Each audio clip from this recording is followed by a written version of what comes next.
Hi, everyone. So, we're going to talk about the three gunas, and these are the three states of nature. I'm going to try to make this fast because I've already been over it with the Pratyahara video, but there's a little bit more information in here than I had with the Pratyahara video. So, the three gunas are the three states of nature, and you can see here that I have a sloth. I have a scale that is balanced, and I have a person playing ping pong, which each of these images represent the three gunas, so each state of nature. And let's talk about what each means. Let me clear my screen here.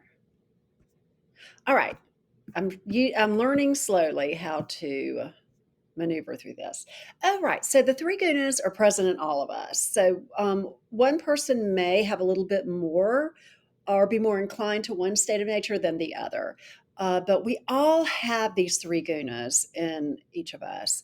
The first is tamas, which is lethargy and inactivity, represented by that sloth, and rajas, which is activity and energy, um, which we all have that as well. That's represented by the ping pong player. And finally, swatva, which is balance, represented by that balance scale image. And if you want to find out your primary guna, take this quiz. You can click on the link in the presentation on the virtual classroom. All right, so tamas is darkness, inertia, and inactivity. So the little sloth moves very slowly along the trees in the rainforest. He moves so slowly that algae grows on his little fur. He's such a cute little fellow, isn't he? So, some of the personality qualities that we will exhibit from time to time that represent this guna would be laziness, disgust, attachment, depression, helplessness, doubt, guilt, shame, boredom, addiction, hurt, sadness, apathy, confusion, grief, dependency, and ignorance. So these sound like negative emotions.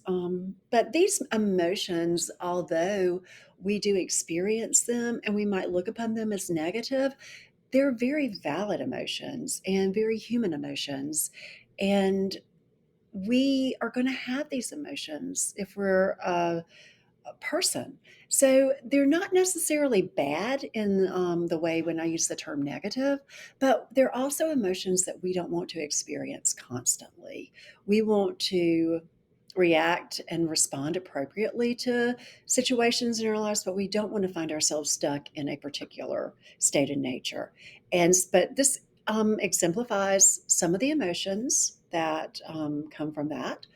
Um, Rajas, energy, action, change, and movement.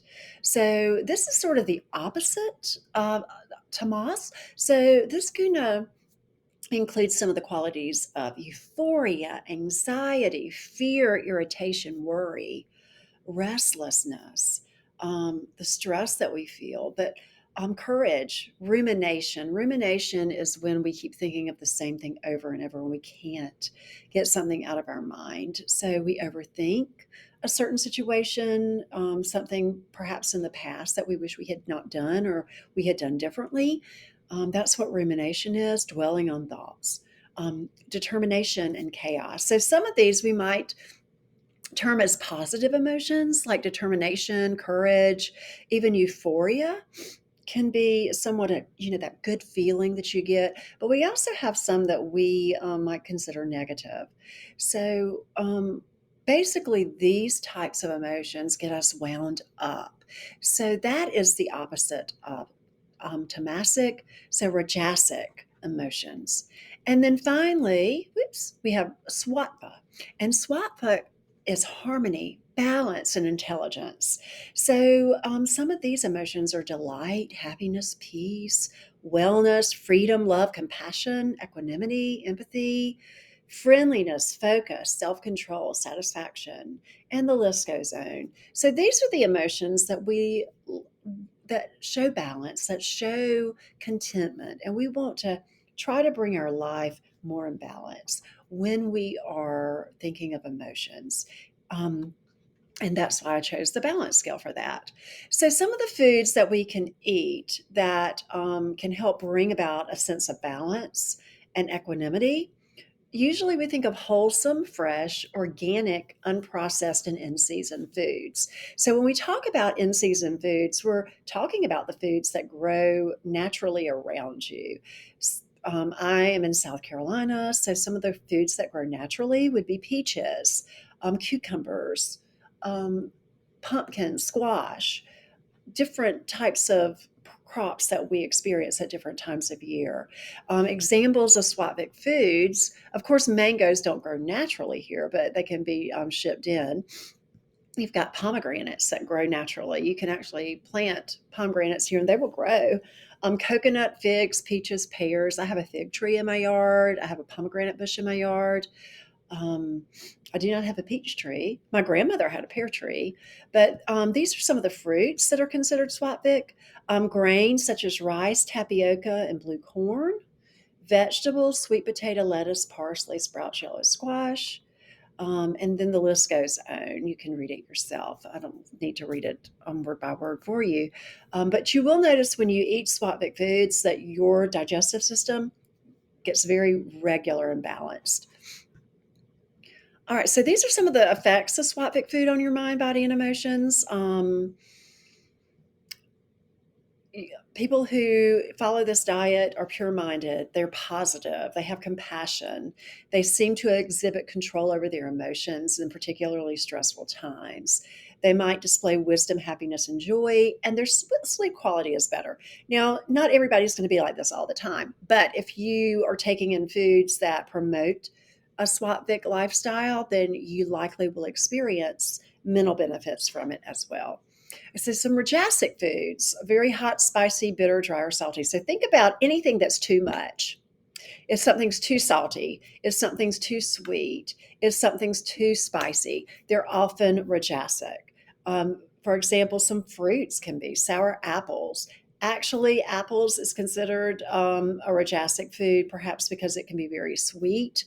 Um, Banana and guava, grains, millet, corn, and buckwheat, and then the list goes on. This is all in the presentation you can look at. And let's see. Tamasic foods are overprocessed. They're no longer fresh and they're very difficult to digest. Um, It's also interesting to note that if a person is preparing the food in an angry or negative mood, then some people believe that the energy of the person preparing it can be transferred to the food. I'm not sure if that's true or not, but it's something to think about. Here are some of the foods that are considered tamasic. Um, I love avocados. I'm going to continue to eat them. I love watermelon. So I'm not going to shut out these foods simply because they're listed as tamasic, but I will limit them. All right. And oops, what's going on here? Okay, so when we think about tamasic foods, people who eat a diet dominated by these types of foods tend to be more depressed, be lazy. They might drink a lot. They might have an excessive desire for sex. I'm not sure if that's true or not. Greedy, possessive, attached to materialism. Um, they might lack motivation. Did I skip a slide? It seems like I did. Oh, yes, I did. The effects of Rajasic food. Um, they, these people may be ambitious, overly aggressive, egotistical, very competitive and proud. They might be perfectionists. They might have fear of failure. So I'm sorry that I skipped that slide. So each of these, in a nutshell, each of these types of food have different effects on the mind and body. And if you notice that you're eating more of one kind of food, you want to balance that out. All right. And then this goes into pratyahara again, which we've already talked about.